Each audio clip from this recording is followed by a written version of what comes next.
Hello दोस्तों, नमस्कार। मैं विनय कुमार मिश्रा आप लोगों के समक्ष पुनः उपस्थित हूँ कुछ नए मुद्दे को लेकर के अपने YouTube चैनल सत्यमेव जयते के माध्यम से विद विनय कुमार मिश्रा। दोस्तों, इन दिनों चर्चाओं का बाजार गर्म है।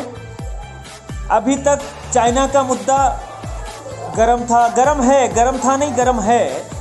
गर्म है। उसको ढकने के लिए जो राहुल गांधी जी विपक्ष के तमाम नेता हिंदुस्तान के वो तमाम मुद्दों को उठा रहे हैं। उसके साथ ही चाइना का मुद्दा भी उठा रहे हैं, बॉर्डर सिक्योरिटी का मुद्दा उठा रहे हैं। जिस तरीके से चाइना हमारे देश में हाजिर हो रहा है, बार बार घुसपैठ करता है, उन सारे मुद्दों को ये लोग उठा रहे थे। इसी बीच में राहुल गांधी जी भारत जोड़ो यात्रा के माध्यम से लगभग 3000 किलोमीटर चल चुके हैं। कन्याकुमारी से लेकर के और कश्मीर तक उनको जाना है। कश्मीर में लाल चौक पे झंडा फहराना है। लगभग 3000 किलोमीटर का यात्रा उन्होंने तय कर लिया है और अब दिल्ली में विश्राम पे हैं। दिल्ली में विश्राम पे क्या है, कल उन्होंने भारत के तमाम प्रधानमंत्री, तमाम महान नेताओं के ऊपर श्रद्धा सुमन अर्पित की, पुष्पांजलि अर्पित की। और आज दिल्ली में वो चल रहे हैं। देखा मैंने कि दिल्ली में वो कई लोगों से मिल रहे हैं, हाट बाज़ारों में घूम रहे हैं। गजब का स्टेमिना है बंदे ने बिल्कुल हिला के रख दिया है सत्तासीन भाजपा को और आदरणीय मोदी जी को, प्रधानमंत्री जी को। उनको ये लग रहा था कि उनका साम्राज्य है, उनका जो झूठ है, उनका जो झूठ का पुलिंदा है, उनकी जो गोदी मीडिया है, उसके आगे कोई टिक नहीं पाएगा और वो संसद में माइक बंद कर देंगे, संसद में बहस नहीं होने देंगे। कश्मीर के मुद्दे पे, महंगाई के मुद्दे पे, बेरोजगारी के मुद्दे पे तो लोग अपने अपने घरों में बैठे रहेंगे और उसको कोई जनता के बीच में लेके जाएगा नहीं। लेकिन राहुल गांधी जी ने एक ऐसा रास्ता चुना जिस रास्ते से तमाम लोगों ने, तमाम महान लोगों ने, तमाम नेताओं ने एक आंदोलन खड़ा किया और गंभीर बातें लोगों से करके जो वर्तमान सत्तासीन होता था उसको पलटा है, उसको धराशायी किया है, उसके घमंड को तोड़ा है। उसी रास्ते पे आदरणीय राहुल गांधी जी भी अग्रसर हैं। मैं इसके लिए उनको साधुवाद देता हूं, धन्यवाद देता हूं। दोस्तों, उन्होंने लाल किले के प्राचीर से कहा कि गोदी मीडिया केवल दिन भर हिंदू मुसलमान करती है। क्या ऐसा नहीं है? बिल्कुल ऐसा ही है। देश के ज़रूरी मुद्दों को छोड़ करके आज की मीडिया जो पूरी तरीके से सत्ता के हाथों में खेल रही है, वो क्या करती है? केवल और केवल एक बात करती है, हिंदू मुसलमान, मंदिर, मस्जिद, चर्च, गुरुद्वारा, फलाना धमाका, इन्हीं सब मुद्दों को लेकर के हमेशा लोगों को बरगलाए रहती है। गंभीर मुद्दों पे कभी चर्चा ही नहीं करती है। बॉर्डर के मुद्दों को लेकर के कभी चर्चा नहीं करती है। चर्चा करती भी है तो बस ज़्यादा से ज़्यादा एक बार चर्चा करके और फिर उसको ख़त्म कर देती है। दोस्तों, जिस तरीके से हिंदुस्तान की आज़ादी का, हिंदुस्तान के लोकतंत्र का परखच्चे उड़ाया जा रहा है, जिस तरीके से सारे गंभीर मुद्दों को दरकिनार करके लोगों को बहकाया जा रहा है। जैसे राहुल गांधी जी ने एक बात कही कि यदि आप गिराकट जो होता है, जेब कतरा जो होता है, वो क्या करता है? यदि उसको आपके जेब से पैसा निकालना है, यानी आपके जेब से पैसा काटना है उसको, तो क्या करता है? सबसे पहले आपका ध्यान भटकाता है। वही आज हिंदुस्तान में हो रहा है। आपका धर्म के नाम पर ध्यान भटका करके और आपकी जेब से पैसा निकाला जा रहा है। वो पैसा कहाँ जा रहा है?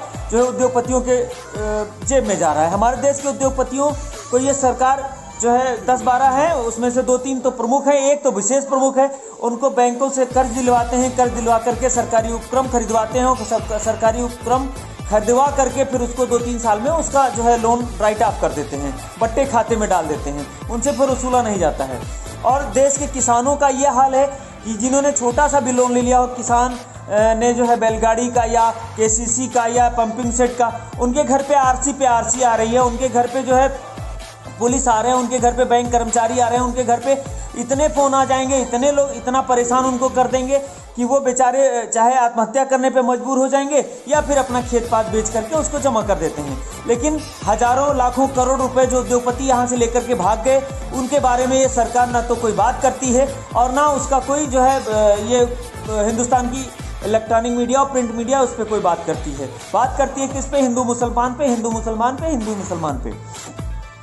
अभी 25 दिसंबर बीता है। 25 दिसंबर क्रिसमस का डे होता है, बड़ा दिन हम लोग मनाते हैं।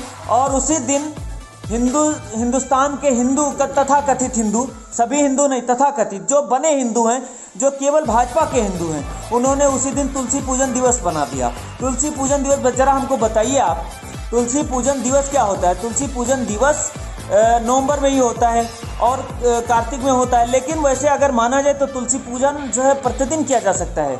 और जिस दिन 25 दिसंबर पड़ा उस दिन रविवार का दिन था। रविवार के दिन तुलसी छूना भी मना है, उनको छुआ भी नहीं जा सकता, उनका पत्ता तोड़ा नहीं जा सकता। किस बात की पूजा करोगे जरा हमको बताइए। इस समय खरमास चल रहा है, खरमास में कोई भी हिंदू धर्म में शुभ कार्य नहीं होता है, फिर भी तथाकथित हिंदू भक्त जो है तुलसी पूजन दिवस मना लिए। तुलसी पूजन दिवस पे जो है चर्चा शुरू करवा दिया। इनकी आदत है, ये केवल कॉन्स्पिरेसी बनाए रखना चाहते हैं। अभी कुछ दिन पहले इन्होंने जो है बाइकाट गैंग, इनका जो है रंग पे, बेशरम रंग पे फलाना धमाका, इस पे जो है बवाल काट रखा था, लेकिन उस पर जब फ्लॉप होते दिखे अपने आप को तो इन्होंने फिर जो है तुरंत आ गया 25 दिसंबर। 25 दिसंबर को जो है तुलसी पूजन दिवस ये लोग मनाने लगे। चलो पूजा करते रहिए, कम से कम इसी से तुम्हारे अंदर सद्बुद्धि आ जाए और अपने बच्चों के लिए, अपने परिवार के लिए भी कभी सोचो। इस बात को सोचो कि जो है आपके बच्चे क्या करेंगे, कैसे पढ़ेंगे, कैसे लिखेंगे। इतनी महंगाई, बेतहाशा महंगाई है, बेतहाशा जो है बेरोजगारी है, सारे सरकारी उपक्रम बिक रहे हैं और आप किसमें पड़े हो? केवल जिंदाबाद मुर्दाबाद के नारे लगाने में पड़े हो। आप अपने बच्चों के भविष्य के बारे में पता नहीं, तुलसी माता ही आपको सद्बुद्धि दे दें कि आप सोचने लगें, आप जाग जाएं, आपके दिमाग में ये बात घुस जाए कि हमको जो है अपनी रोजी रोजगार को करना चाहिए, बेमतलब के मुद्दों पे बिना मतलब जो है विवाद नहीं पैदा करना चाहिए। जो हिंदुस्तान में पैदा हो, चाहे किसी भी जाति धर्म संप्रदाय का हो, उसका बराबर का हक है, वो भी इसी हिंदुस्तान में पैदा हुआ है। हमारे तो तमाम जानने वाले ऐसे हैं जो अदर धर्म के हैं, लेकिन हमारे रिश्ते बाकायदा रिश्तों में हम उनको बुलाते हैं, किसी को मामा, किसी को चाचा, किसी को नाना, किसी को जो है भैया। इस तरीके के रिश्तों से हम उनको नवाजते हैं, इस तरह के रिश्तों से हम उनके बात करते हैं। लेकिन ये वर्तमान सरकार और वर्तमान जो है सूचना क्रांति मान लीजिए उसको, या सूचना के आदान प्रदान की व्यवस्था जो मीडिया है, वो उसको धीरे धीरे धूमिल करके वो ख़त्म कर रही है। इन्हीं सब मुद्दों को लेकर के राहुल गांधी जी ने जो यात्रा चलाई है और उसी यात्रा को लेकर के इनके दिल में, दिमाग में एक डर बैठ गया है। वो डर क्या है? भारत जोड़ो यात्रा का डर। ऐसा डर है जिसको ये जब वैसे नहीं रोक पाए, तमाम उनके राहुल गांधी जी के जूतों पे, कभी टी शर्ट पे, कभी उनके साथ महिलाएं क्यों चलती हैं, कभी तमाम बातें, इस तरह की बातों को जब उससे डिफेम नहीं कर पाए, जब कुछ नहीं कर पाए, तो उसके बाद अब ले आए जो है कोरोना का मुद्दा। कोरोना का मुद्दा क्या है? चाइना का उदाहरण दे रहे हैं, चाइना का फोटो दिखा रहे हैं सोशल मीडिया पर। मैंने देखा है, जो भक्त हैं तमाम या भाजपा समर्थित हैं, उनको मैंने देखा है कि वो चाइना का दिखा रहे हैं कि वहाँ लाखों लाख लोग मर रहे हैं। अरे भाई साहब, चाइना एक ऐसा देश है जहाँ की सोशल मीडिया, ना तो वहाँ फेसबुक चलता है, ना वहाँ व्हाट्सएप चलता है, ना वहाँ ट्विटर चलता है। वहाँ क्या चलता है? वहाँ का लोकल प्लेटफार्म है सोशल मीडिया का, वो बाहर कभी जाता ही नहीं है। वहाँ के मीडिया की इतनी हैसियत नहीं, चूँकि वहाँ तानाशाह सरकार है, वहाँ के मीडिया की इतनी हैसियत नहीं है कि वो बाहर जो है ये वहाँ की तस्वीरों को भेज सकेगा। ऐसा संभव ही नहीं है। कहाँ की कोरोना की बात करो? कोरोना है, एक बीमारी है, लेकिन डर इतना मत फैलाओ। जब राहुल गांधी जी पिछली बार जब आपने लॉकडाउन किया, लाखों लाख लोग हिंदुस्तान में मर गए, हम लोगों ने खुद मरते देखा, तमाम लाशें ऐसे बिछी हुई होती थी और जो है उनका नंबर कब आएगा जलने के लिए मरघट पे। ये ऐसे भी दृश्य हम लोगों ने देखे हैं। गांव में हम लोग रहते हैं, गांव में हम लोगों ने देखा लोगों को जो है दवाई के पैसे नहीं थे, लोग खाने के लिए मर रहे थे। बड़ी ही विडंबना थी। सिलेंडर गैस 40,000, 50,000, 80,000, 1 लाख रुपए में बिक रहे थे। इस तरीके जो है ऑक्सीजन सिलेंडर, इस तरीके के जो है हालात थे हिंदुस्तान में। तब तो आपने जो है ताली थाली और दिया, टार्च, मोमबत्ती जलवाया। जब आपको व्यवस्था करनी थी तब आपने कुछ किया नहीं। इस बार आपको चूंकि भारत जोड़ो यात्रा से खतरा है, अभी 2023 आने वाला है, उसमें 9 राज्यों में चुनाव है।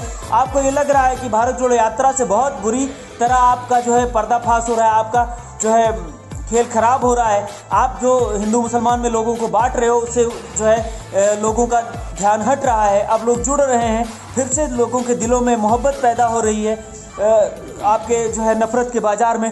तब आपको डर लगने लगा और आपने चिट्ठी राहुल गांधी जी को भेज दी कि आप एक काम करिए, आप जो है यात्रा बंद कर दीजिए, जिससे कोरोना को रोका जा सके। अरे भाई साहब, उसी राजस्थान में, जिस राजस्थान में लाखों लाख भीड़ राहुल गांधी जी के साथ चल रही थी, आपके प्रदेश अध्यक्ष जी वहाँ पे जो रैलियाँ कर रहे हैं, वहाँ पे यात्राएं निकाल रहे हैं। आपने गुजरात में खुद ही पैदल चल के, प्रधानमंत्री जी आपने खुद ही जो है दर दर भटक करके वोट मांगा है, तमाम रैलियां की है, लाखों लाख की भीड़ की आपने रैलियां की है, या आप वो सब आपको नहीं दिखा। लेकिन चलो, राहुल गांधी जी को आपको रोकना था, राहुल गांधी जी रुकने वाले नहीं है, हिंदुस्तान अब रुकने वाला नहीं। हिंदुस्तान का युवा इस बात को समझ गया है कि आप केवल बरगलाते हो, सारे संसाधनों का आप नष्ट कर रहे हो, आप हिंदुस्तान का जो है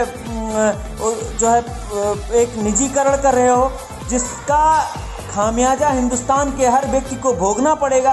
तो हिंदुस्तान के लोग, कुछ मूर्खों को छोड़ करके, वैसे ही माना जाता है कि 13% लोग हिंदुस्तान में मूर्ख रहते हैं, ऐसा लोग कहते हैं, मैं नहीं कहता। मैं तो कहता हूँ मेरे हिंदुस्तान का हर एक एक बच्चा बहुत ही बुद्धिमान है। लेकिन अब यही तो माना जाएगा, जो लोग अपनी रोजी रोटी की चिंता ना करके और फालतू के जो है मुद्दों पे दिन भर चाय के दुकानों पे चर्चा करते हैं, उनको मैं मूर्ख ही मानता हूँ, चाहे जो हो वो, ठीक है।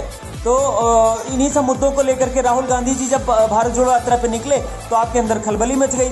मैं हिंदुस्तान के हर युवा से, हर उत्तर प्रदेश के हर युवा से, गांव देहात के सभी स्टेट के सभी लोगों से ये अपील करता हूं, लोगों से ये कहना चाहता हूं कि भारत जोड़ो यात्रा जैसी यात्राएं आप लोग अपने जगह पे निकालिए, या तो भारत जोड़ो यात्रा में शामिल होइए, या अपने अपने गाँव में, अपने अपने एरिया में आप लोग निकालिए, और लोगों को शिक्षा, महंगाई, भ्रष्टाचार, सीमा विवाद, महिलाओं की सुरक्षा के मुद्दों को पे जागृत करिए। लोगों को 5 किलो अनाज पे आज के टाइम में खरीदा जा रहा है, जो निहायत ही शर्मनाक बात है। 5 किलो अनाज देकर के आप एहसान जता रहे हैं, जबकि उसी किसान ने उस अनाज को बोया है, पैदा किया है, जिससे आप भी जी रहे हो, आप भी खा रहे हो, लेकिन आप एहसान जता रहे हो उस बात का। तो इन्हीं सब बातों के साथ मैं आप लोगों को जागृत करता हूं, इस यूट्यूब के माध्यम से मैं आप लोगों से दरख्वास्त करता हूं कि आप मेरे चैनल को अगर सब्सक्राइब नहीं किए हैं तो पुनः सब्सक्राइब कर लीजिए, लाइक कर दीजिए, शेयर कर लीजिए, कमेंट कर लीजिए अगर अच्छा लगे तो। धन्यवाद। जय हिंद, जय भारत, जय देश, जय युवा।